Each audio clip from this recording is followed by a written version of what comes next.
Israel and midnight in America and in Canada. This is a special episode we're bringing you this evening, the first of many. This is the Torah Parsha from the Temple Mount with Baruch Ben-Yoseph, and he'll join us momentarily. First, we're going to hear a couple words from Meir Halevi Weinstein, the host of our show. So without any further ado, Meir, I'm going to bring you on, and I'm going to be quiet.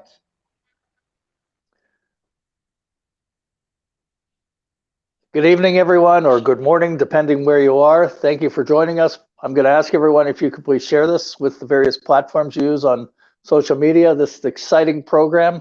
We're starting, this is the first. We're kicking it off on Tu B'Shvat. What a momentous occasion that we're going to have every week the Torah Parsha said from Har HaBayit, from the Temple Mount, based on the teachings of Rabbi Meir Kahane. And my friend Baruch Ben-Yoseph is up there right now, and he's going to say a Devar Torah. He's going to explain, and this is very exciting. This is an exciting time. So please share this and join us and enjoy. Baruch.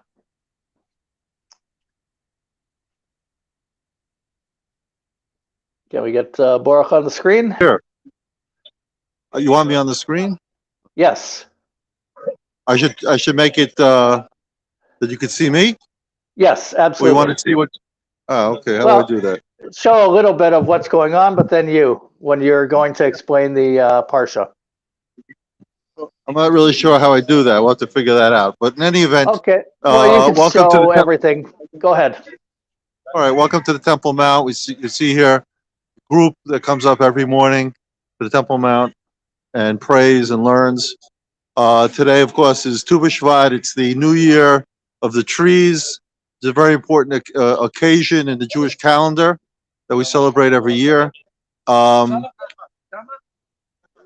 This portion that we're going to read this coming week is called the portion of Jethro, who was, of course, the father-in-law of Moshe Rabbeinu, Moses, and as we walk here around the area of the temple, we're going to talk about the concepts that come down in this portion, which is, of course, the handing over of the Ten Commandments and the Torah to Moshe Rabbeinu, to Moses on Mount Sinai, and of course what Yitro's contribution to the Jewish people is he basically set up the Jewish legal system. In the desert, he saw that Moshe Rabbeinu, Moses, was judging the people from day to night. It was ridiculous for one person to judge an entire nation, and he gave him the idea that he has to set up a system of judges, and that's what basically his contribution to the Jewish people was. And he merited to have a portion of the Torah named after him. There's an important point that has to be mentioned, is that after Mount Sinai and that whole experience of receiving the Torah and the Ten Commandments on Mount Sinai, after that, Mount Sinai is no longer important. What's important is here, is this place, the Temple Mount in Jerusalem. As it says, we say every time we bring out the Torah to read it on Mondays and Thursdays and Shabbat and Chagim, holidays, we say, Ki mitzion tetzei Torah udvar Adonai Yerushalayim. From Zion will come forth the Torah and the word of God from Jerusalem. And that's very important because after the Torah was given on Mount Sinai, again, it's no longer relevant. No more important than any other place in the land of Israel. But now the Torah comes forth from here, from the Temple Mount. How is that? How does that occur? Well, here is where right over here, as we're looking right over here to the north over here, we see the area where the Sanhedrin sat. The 71 judges of the Sanhedrin who judged the high court of the Jewish people, and from there they also gave us the oral law. Now remember that by the the Jewish people, we don't believe in division of powers like they do in democracies. The judges are the legislators, and they sit in this. They would, over here was the court of the hewn stone. They would sit here and teach Torah to the people. If there was a question that the rabbis couldn't answer, lower courts couldn't answer, it was brought to the high court here of 71 judges, and they would rule, and that would be the final word. That was after that, there's nobody can challenge it. That was the law.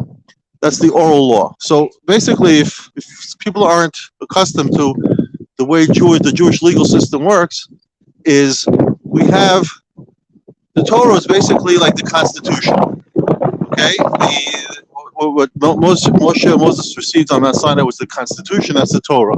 After that, then there's the oral law, the Talmud. You have the Talmud Yerushalmi, the Jerusalem Talmud. You have the Babylonian Talmud, and you had the Sanhedrin, the rabbis throughout the generations who would sit here on the Temple Mount, and they would legislate the law, interpret the law for the people, as well as judge the people. So the judges, the rabbis would be both judges and legislators.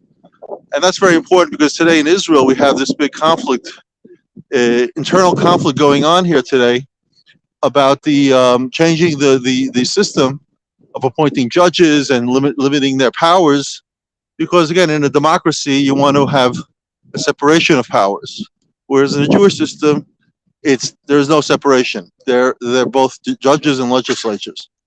Again,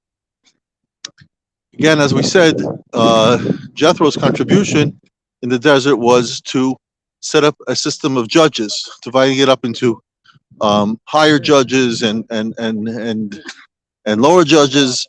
There were basically, the way he created the system, there were thousands of judges, and that was how the system worked, and it's supposed to work.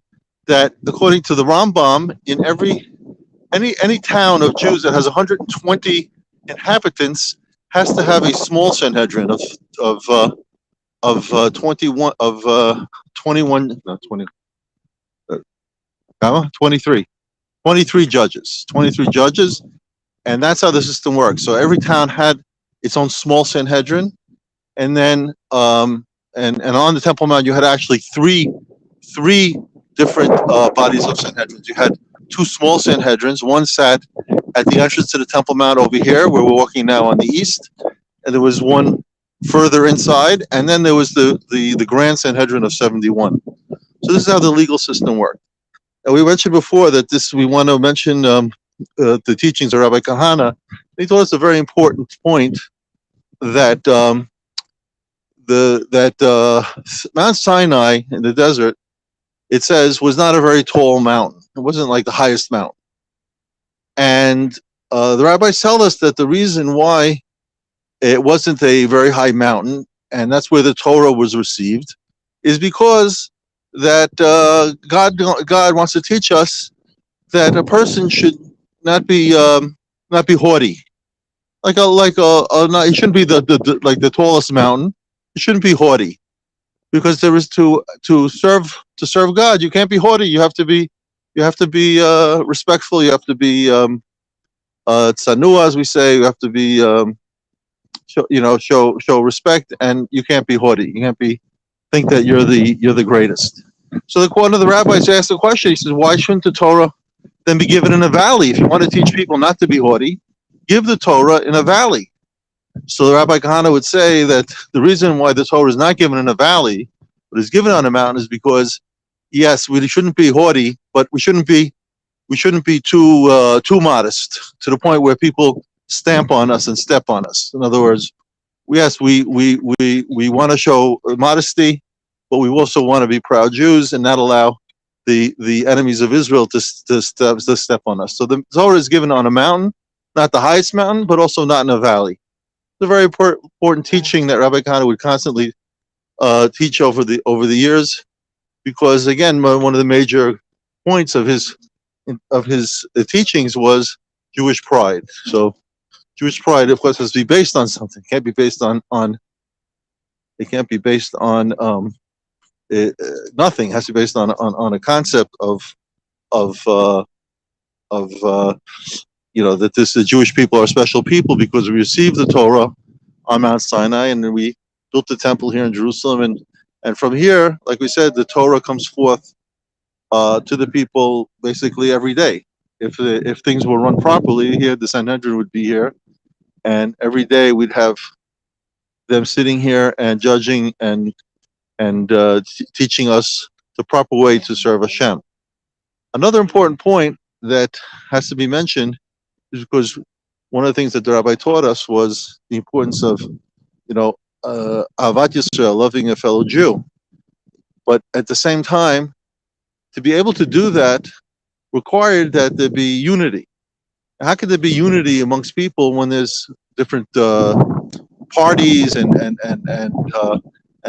philosophies and ideologies that separate us and basically cause all the inner fight, the arguments and fights that go on, and throughout history we found that even here on the Temple Mount, Jews fought each other because of different beliefs and philosophies about how to serve God. So one of the points that is brought down is that the Sanhedrin, again, this body of 71 rabbis, judges that sat here on the Temple Mount, would give us one Torah. That's the importance of it, is that we have one Torah, and there wouldn't be, everybody had their own custom, they had their own customs and separate customs.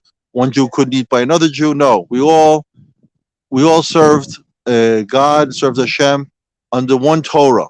One that there was no, there could be no arguments, because the final word was by the Sanhedrin, the 71 rabbis. As we stand here before the place of the temple, where the temple stood right now, in its place stands the Dome of the Rock. And very soon, with God's help, the temple will stand here again with the court of the hewn stone where the Sanhedrin sat, the place of the altar. And I want to move forward and now talk about the altar. As we see here, the unlike what was told to us by the police, we see here that there's a minyan over here, people davening, and that's what goes on. The police are standing here watching it. They're not doing anything, despite the warning that we were given coming in, not to pray. So we discussed like the main points of the portion. We want to go to the end of the portion. At the very end, talks about the altar, building the altar to on the Temple Mount, and that the altar didn't have steps leading up to it. The altar was very high, and to walk up, you had to go up a ramp, not steps. And it says there that you can't have steps going up to the altar. And the next portion, the next week, we'll talk about Mishpatim, the portion of laws, of judgments. And the rabbis tell us that the connection between the two, that our portion ends with the altar and the fact that you don't have steps leading up to the altar. And next week's portion deals with judgments, is that the judges, when people walk up a ramp, they walk up very, unlike steps. When someone walks up a step, it's like they're stepping on you. They're showing their haughtiness. But when you walk up a ramp, it shows a level of modesty. And that's the idea that they want to teach us, that judges have to have they can't step on the people either. Unlike like we said before, we have to show modesty and not haughtiness. That's what the giving the Torah was in Mount Sinai, and that's also what we have here on the Temple Mount. Again, judges are great men and they have lots of power, but at the same time, they can't show haughtiness. They have to show modesty and respect for the people, because they're judging the chosen nation. They're judging the Jewish people. So we see here concepts of both of Jewish leadership, at the same time Jewish the love of the fellow Jew and unity and so on. Finally, I want to get back to the idea that we started off with the fact that we're on Tu B'Shvat, which is the New Year for the fruits, for the trees, meaning that up until now we've had rain from the previous year. Now we have rain from the new year, and there's lots of intricacies involved in how it affects the halacha of the new fruits and so on. I'm not going to get into that because it's complicated. But we should mention though that try to connect the Tu B'Shvat, the new year of the first fruits to the holiday of Shavuot. The holiday of Shavuot comes out in the month of Sivan, which is, let's see, it's about 4 months from now, right? We have Adar, Nisan, Iyar, Sivan. It was 4 months from now. We have the holiday of Shavuot. The holiday of Shavuot, basically today, is referred to as the holiday of the giving of the Torah. But which was given on the holiday of Shavuot is celebrated on the 6th of Sivan. But if the calendar didn't exist, and we would bless the months, we would determine the months according to the new moon, the moons that we would see every month, that the Sanhedrin would determine that this is the new moon, and we wouldn't have a set calendar the way it is now because of the exile.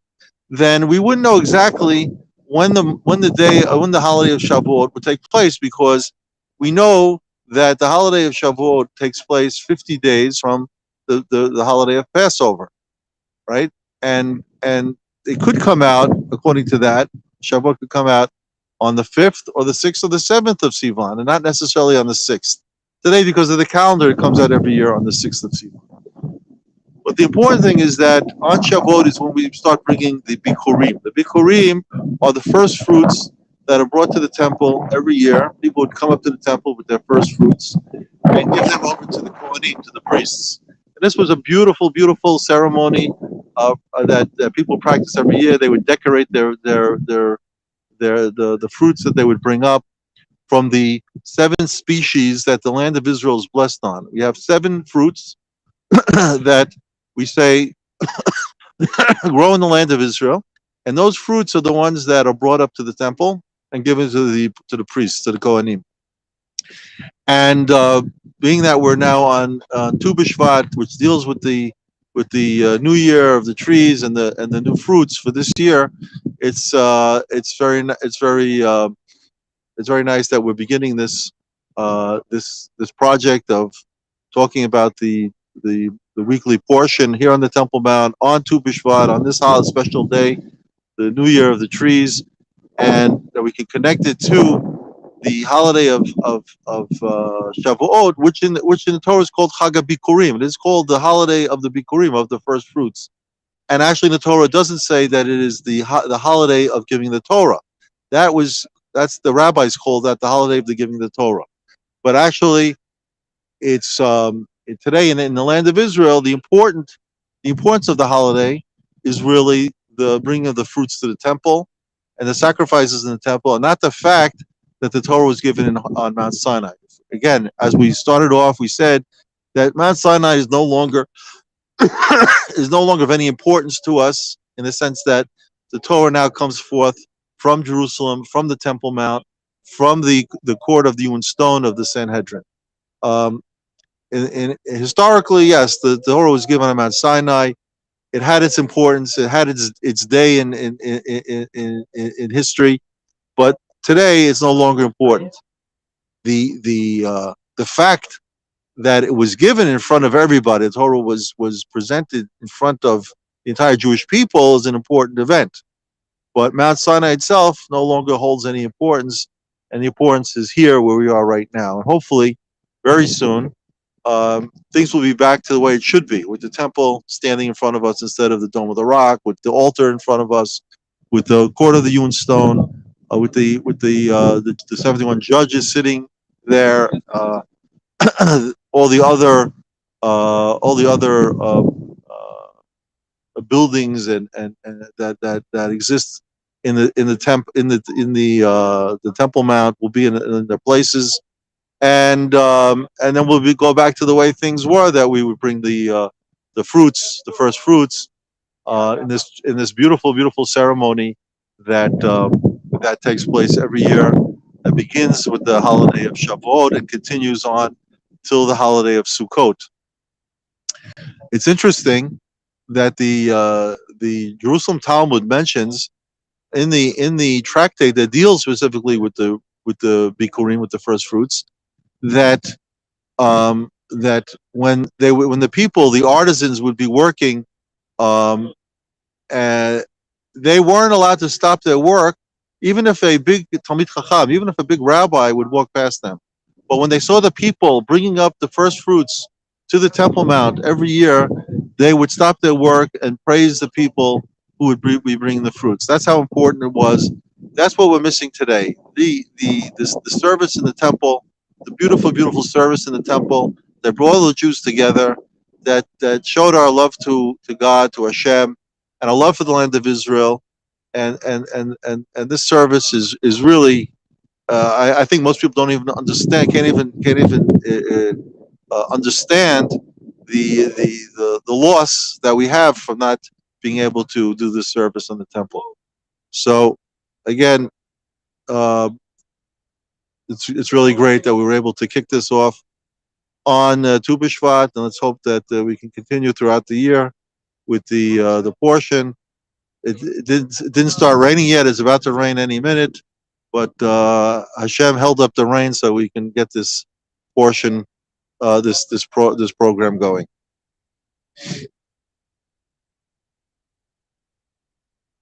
Amazing, just incredible. It's phenomenal that you could give the Dvar Torah proper explanation of the Torah Parsha, tie everything in on Har Bayit, and with hard work, determination, and faith b'tocham, we'll see exactly the fulfillment of exactly what you were talking about.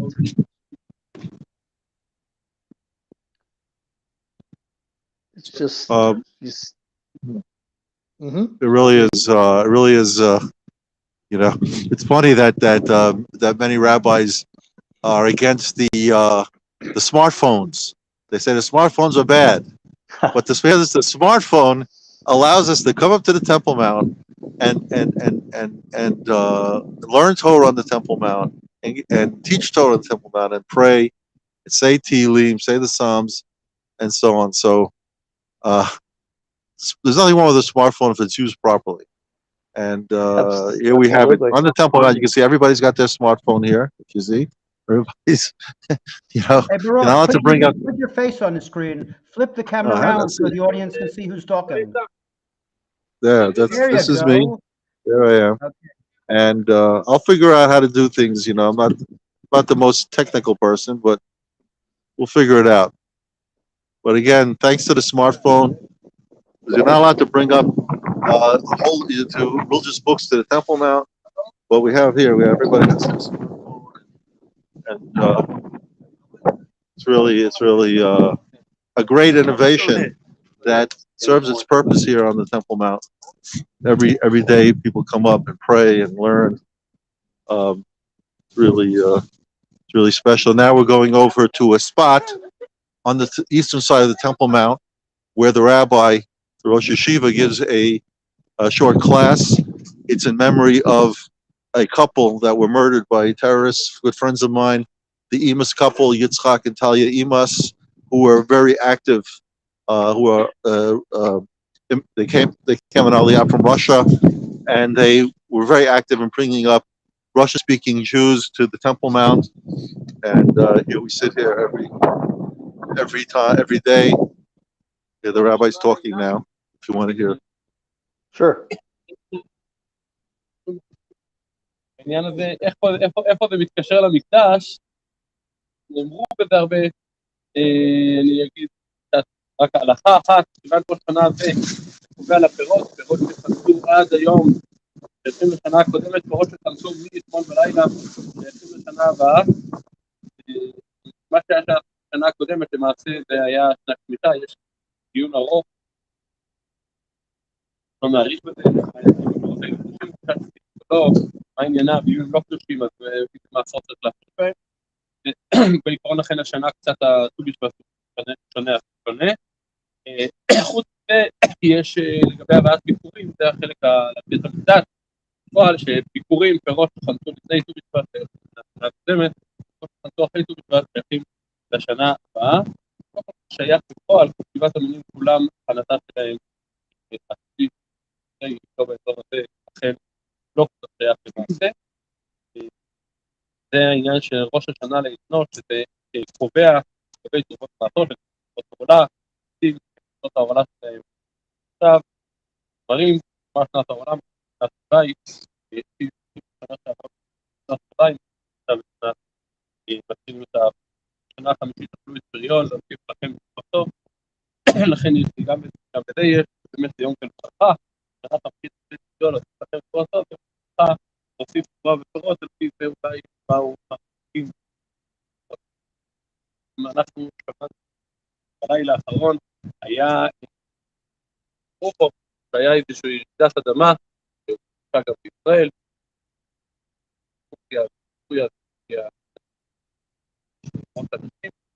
וצריך לדעת מה עניינו של ירידת אדמה. הגמרא במסכת ברכות דנה על נושא של ירידת אדמה, דבר כנראה באותו מלא עולם. דבר שעניינו של ירידת אדמה זה לראות רק בגיבור, אבל יש לזה הסבר. בירושלמי כתוב בהתחלה, הוא מדבר על חטאים שעם ישראל כזה חטא, אז הוא אומר עניינו של דבר כך הוא מדויקת, אבל הוא אומר שבשעה שהגויים יושבים ונהנים ויועותיהם וכולו, בבית המקדש חרב, הקדוש ברוך הוא כועס, מביט על עולמו ומרגיש את עולמו. אנחנו נמצאים פה ורואים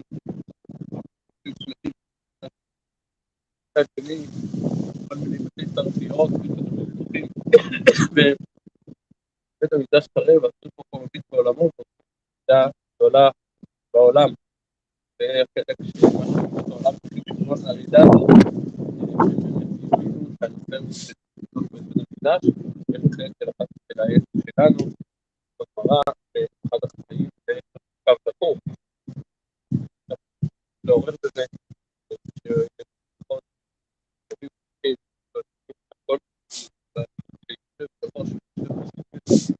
אדם שמצהיר על עצמו כשייך ומתנצל את התועבה הגדולה הזאת, לדעת שאנחנו לא מסכימים עם זה.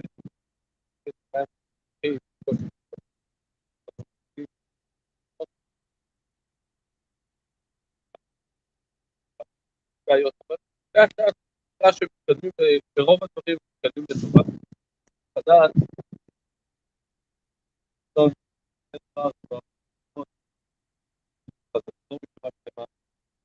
תקופות העולם שגם הם יחזרו בתשובה.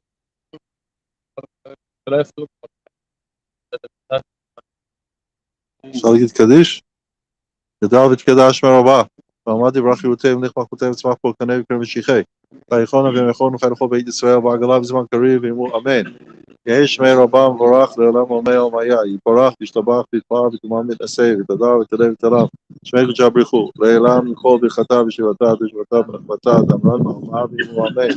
עם ישראל ברבנן, בתלמידיהם, וכל תלמידי תלמידיהם, וכל מאן יסכים מועד עדיף, והתשועה קדישה אדם וכל אתה ואתה. תן לו הון שלום הרבה, אחינה וכיסא רחמי, תראה, תזמין ותפורתם על שמי הברה, ואמן. יש לנו רבה, ונשמע, חיים טובים, וכל ישראל, ואמן. עושה שלום ברומה, ורחמה,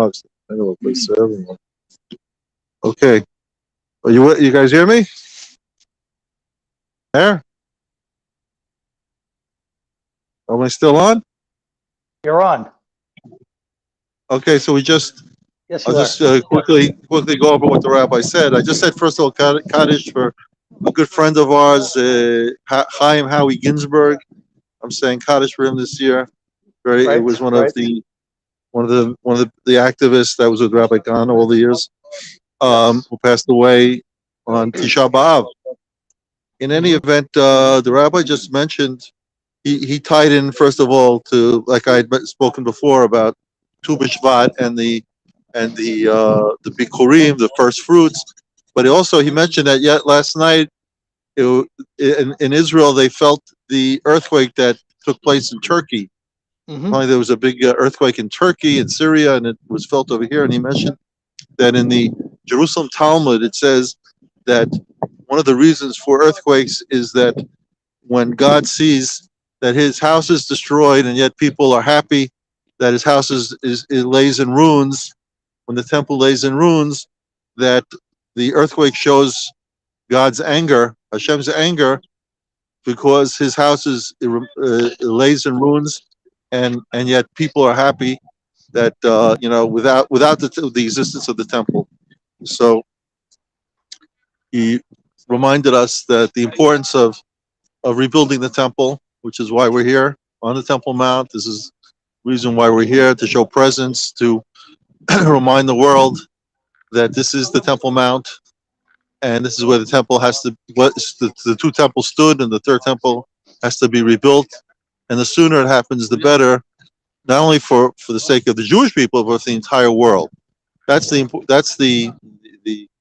says, the rabbis told us that if the nations of the world knew how important it was for them, the temple on the Temple Mount, and what blessing it brought to the world, they would guard the Temple Mount with legions of soldiers to prevent anybody from harming the temple. Unfortunately, people don't realize that all the suffering that we have in the world, the famine, the illnesses, the earthquakes, all these are related to the fact that there is no temple on the Temple Mount. Wow. Now we can continue here, as we walk around the area of the temple. We're walking around now. We're heading north, and we're going to then turn to the west, and then we walk up the closest spot that we can get to the temples on the northern side of the Temple Mount, and there we get a good view of the area of the Temple Plaza. But here, basically, the way we're walking is this is what the police basically dictated to us. But again, because basically this route that we walk on is accepted by all the rabbinical leaders who come up to the Temple Mount, or approve of us coming to the Temple Mount. As is known, there's a lot of opposition to it, but as the years go by, the opposition is going down. More people are coming up as they realize that staying away from the Temple Mount and leaving in the hands of the Arabs is defeating the purpose. We'll never have a temple. We'll never resume the service in the temple as long as the Arabs are in control here. So the only thing that prevents them from having complete control of the Temple Mount is our presence. So that's why we're here, and we're going to continue come up every day.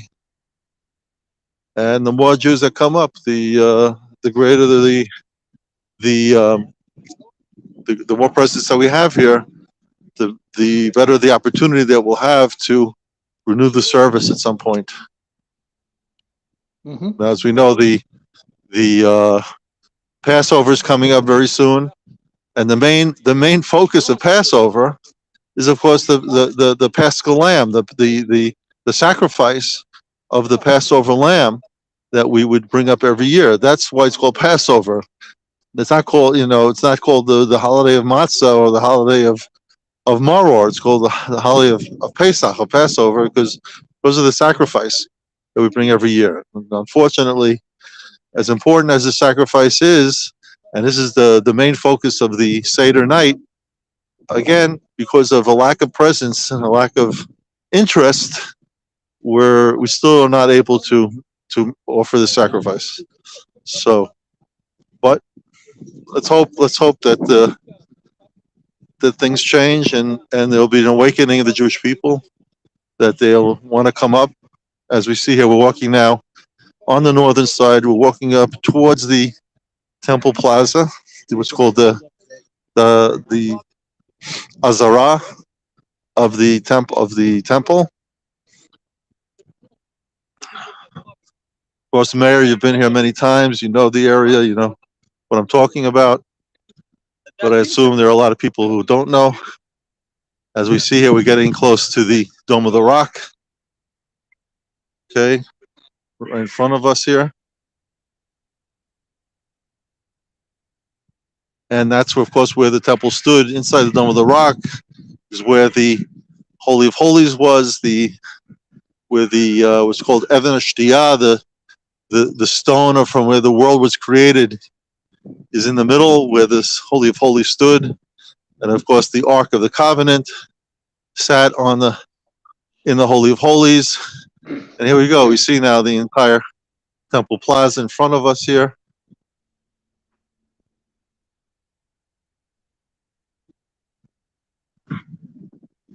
Okay. We see here that they don't allow us to go forward, but there are plenty of tourists here, Arabs, enemies of the Jewish people. In front of us is where the altar stood, which was to the east of the temple itself. And basically, to understand what took place in the temple courtyard, the altar was to the left of us, the temple would be in front of us, and all the service of the priests was to the east of the temple, where the altar was, around the area of the altar. That's where they would slaughter the animals and bring the blood up to the altar and so on. Okay, so again, there's a lot to do here. Absolutely. Okay, now we're now going to continue to we're going to continue walking west and then complete our circling the Temple Mount, and that's it. And then the next group will come up after we leave, and this continues the entire morning until about 11 o'clock, when they close down the Temple Mount and only allow Muslims up here. Then there's an hour in the afternoon, and that's it. That's all they allow us. 5 days a week, no Fridays, no Saturdays. 5 days a week, a couple of hours in the morning, 1 hour in the afternoon. We're treated like we're tourists. So, unfortunately, I don't expect much from the new government, even though they're supposed to be this super right-wing government. But I don't see them rocking the boat. Right. And the only one who really talks about the Temple Mount is Itamar Ben-Gvir, our friend, who's the Minister of Internal Police. And but the bottom line is it's up to the Prime Minister to change the status quo that takes place here, that doesn't allow us to renew the temple service. As we know, it's brought down in the Rambam, and of course from the Talmud, that even without the temple, if we have an altar, we can make sacrifices without the temple. So when I talk about making the Passover offering on Passover in 2 months, it is possible, because to build an altar wouldn't take more than a few hours. It's not like building a temple, which could take a long time, and is very complicated.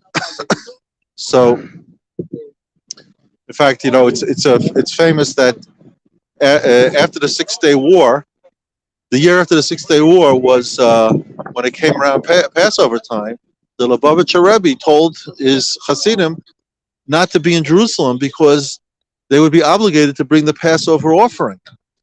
And I don't think he expected that 56 years later, and we still don't have we're still not making the Passover offering, because he felt that at the time we were obligated to bring it, and we were obviously capable of bringing it if we wanted to. So this is what we're up against there. Right. What else can I tell you, Mayor? As we used to say back in the Bronx, keep up the good work. And, well, listen, we'll do our best. We'll do our best to get this out and spread awareness, and we see progress going on. We do see progress. Yeah, look, people should be able to see that when they come to Israel, when they come to Jerusalem, they can go up to the Temple Mount. There's police here are escorting us. Nobody's bothering us. People are learning. People are saying psalms. They're davening. So there's no excuse. All you have to do is go to the mikveh. Purify yourself before you come up, and this is really it's not the Western Wall, or what the enemies of Israel called the Wailing Wall, is no more than a retaining wall that was built by Herod, the evil king, as a retaining wall to the Temple Mount, because he expanded the size of the Temple Mount. The Temple Mount is 3 times bigger than it originally was because Herod expanded the mount. So that's all it is a retaining wall. In fact, the real wall of the Temple Mount we see here. I've shown it to you, Mayor. We stood on top of it. It's inside the Temple Mount. You know what I'm talking about. Right. Yes. I don't know if we'll be able to get there today because I see they're taking us the long route. But אפשר ללכת מפה? למה? They're not letting us today for some reason. So we're not going to be able to see it's over here where I'm pointing to right now is where the real Western Wall is. You can't see it because you have to be on top of it to be able to see it. Okay, now we're on the western side. All this area here that we're walking in now is Herodian addition to the Temple Mount, and its holiness is obviously less than the area we were in before, which is the actual Temple Mount, and to the point where,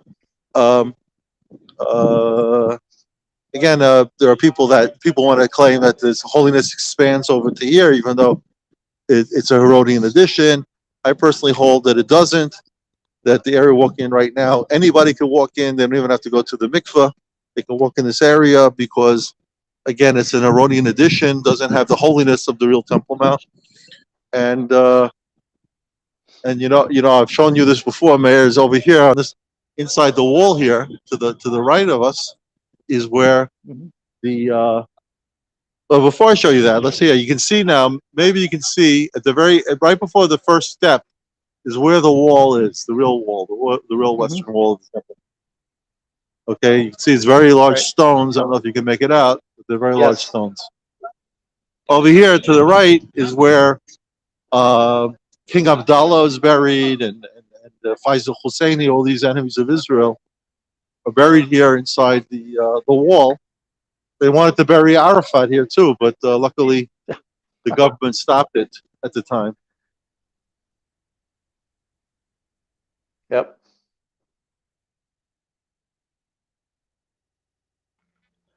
Well, Mayor. Wow, that was incredible. Baruch's phone might have gone dead because he's no longer on. So, Mayor, you can go and kind of close it down, okay? Well, this was we lost our connection to Baruch, but take it away, Mayor. Okay, well, this was a very special time to for everyone in North America that stayed up and is watching on. I mean, there's YouTube, and there's on Twitter, and there's through our website, and there's through Facebook. I don't know how many people all together, and then we're definitely going to be sharing this, and people are going to watch this tomorrow in the morning. And in Israel, I don't know how many people are watching through those different social media platforms, but like we said at the start, this is a project that we're launching. It's going to be once a week, the Torah Parsha from the Temple Mount, from Har Bayit. Baruch will be going up, joining us, and explaining the Parsha and putting it into proper perspective.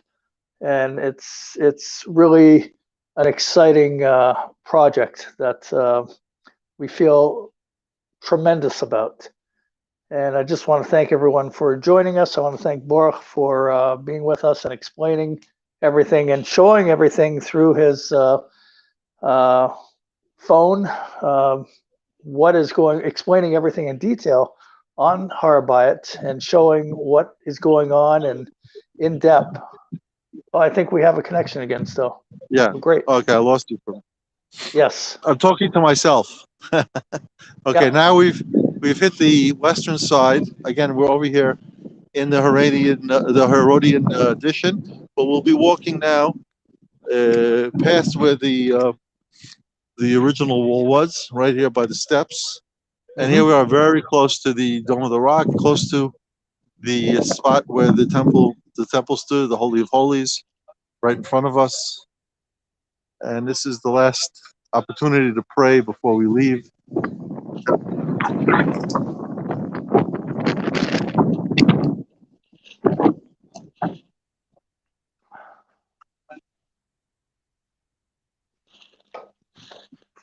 So, anybody out there wants to pray while I'm holding the camera on the spot of the temple, here's the opportunity to say your prayers, because from here is where the prayers are answered from, right from here. This is, the prayers come here to, as you know, when we pray, if you're not in Israel, you face the land of Israel. If you're in Israel, you face Jerusalem. If you're in Jerusalem, you face the Temple Mount. And if you're in the Temple Mount, you face the Holy of Holies. And that's what we're doing right now. We're facing the Holy of Holies. And this is where the prayers go up to heaven from here, from the spot. So people pray on the Temple Mount, they pray for people that are sick. And people pray for a spouse. And whatever they need. Now the police are telling us that that's it. And we're on our way out. Wow, tremendous.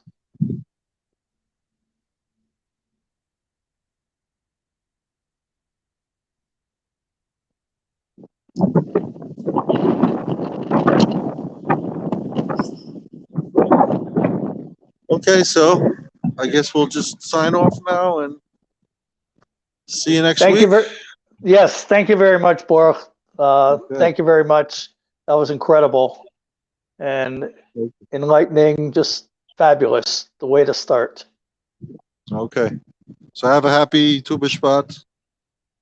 You too. And we'll see you next week. Absolutely. Yes. Okay. Thank you very much. That was incredible. That was just fabulous. Wow. That was so special. Okay, we could sign off. All our supporters and people who are watching, they're going to be able to see every single week the Temple Mount, Har Bayit, with an explanation of the weekly Torah Parsha. That's very special.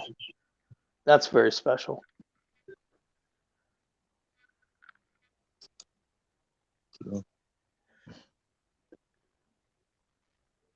On that note, give a final farewell, and I'll play Hatikva for those who are with us. Okay, perfect. Okay, guys, take care. Thank you, Baruch. Thank you very much.